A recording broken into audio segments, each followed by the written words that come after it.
I'm here with my colleague, Chase Peterson-Withorn, who is on the wealth team, and we're talking about the billionaires list.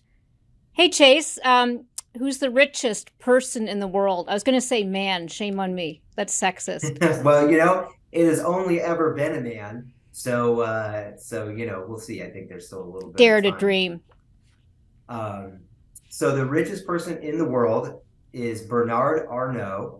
It's his first year as the richest person on the Forbes Billionaires list, and it's the first time that a French citizen has been number one on the Forbes Billionaires list. And so Arnault is the sort of driving force behind LVMH, which is an enormous sort of fashion retail giant that Is owns it Louis Louis Vuitton, Louis Christian Vuitton, Moet Dior, tons Chandon, right? of big brands like that. Yep.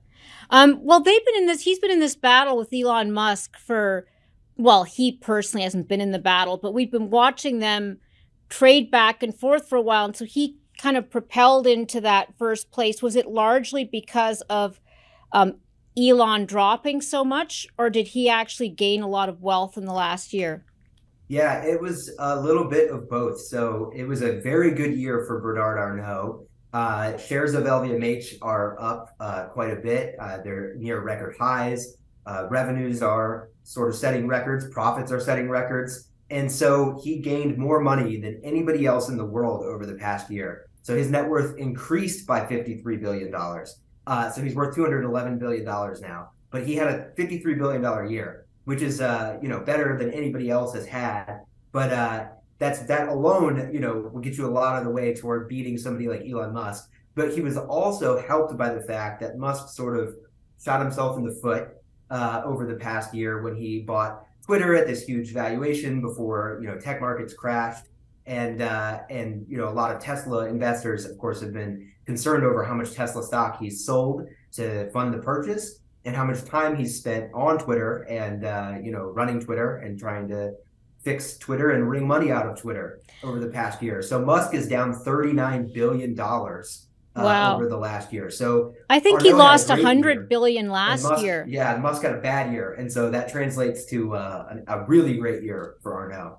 So I want to ask about the rest of the list, but before we do that, I know you're not an expert in all things luxury, but you just talked about the fact that we all know there has been certainly a downturn in tech. We're seeing headwinds, we like to call them, in the economy. Why would somebody like Bernard Arnault gain 53 billion in wealth? What was propelling him? Do you know by any chance?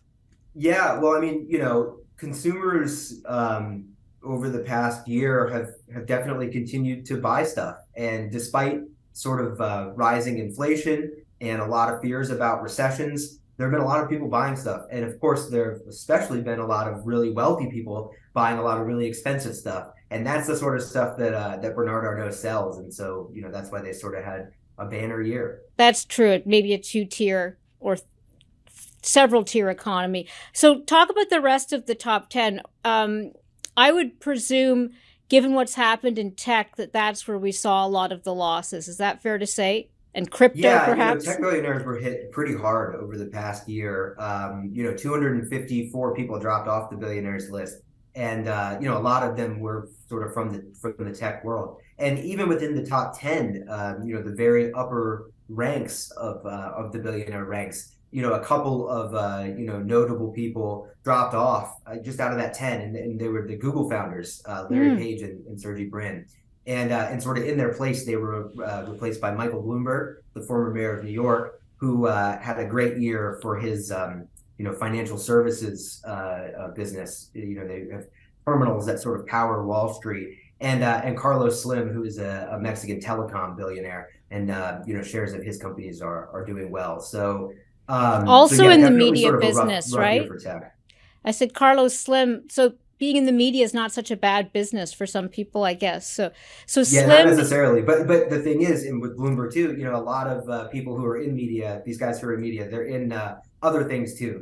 Bloomberg makes a lot of money, not off All of media. about the terminal. It's true. It's true. Mhm. So that's the they've just come onto the list. Is the middle the usual suspects?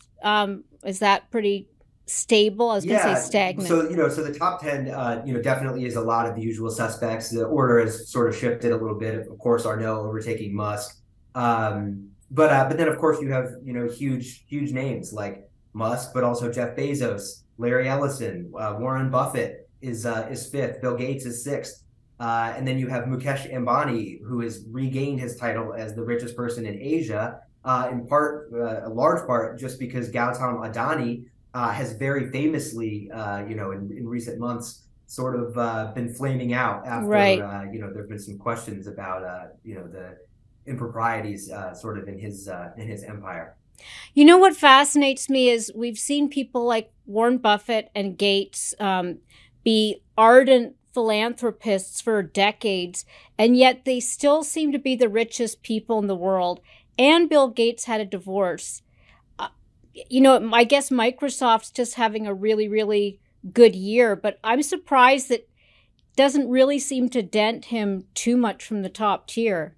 Yeah, well, it's interesting because actually, Microsoft is not having a great year, but Gates, there's sort of a couple things that sort of work in his favor. One of them is, he's diversified a lot into a ton of other stocks. Of course, he owns a lot of Berkshire Hathaway, but he owns tons of other, companies and private investments, and it is many people's full-time job to manage Bill Gates' money. Yeah. But so that's one part. But the other part is just that he has so much money that even you can be down a lot and you can still be really wealthy. Jeff Bezos is the third richest person in the world on this list.